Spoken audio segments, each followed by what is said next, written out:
Competitive exam જેવી કે TET TAT ની અંદર વારંવાર પૂછાતા પ્રશ્ન એટલે કે સંભાવનાના પ્રશ્ન, બરાબર. અહીં એક પ્રશ્ન એક આપેલો છે કે એક પાસાને ફેંકવામાં આવે અને 3 કરતા મોટી સંખ્યા મળે એની સંભાવના કેટલી?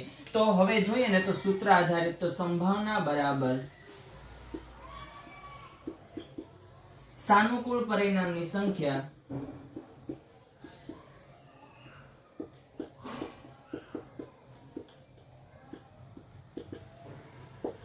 છેદમાં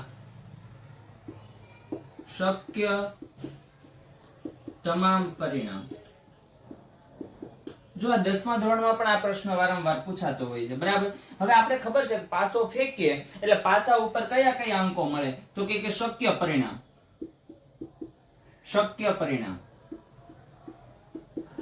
શક્ય તમામ પરિણામ. 1 આવે પાસા ઉપર, 2 આવે, 3 આવે, 4 આવે, 5 આવે અને 6 આવે, બરાબર. અને સાનુકૂળ કે મળવાની સંભાવના, સાનુકૂળ પરિણામમાં કયા કયા આવે? 3 કરતા મોટા.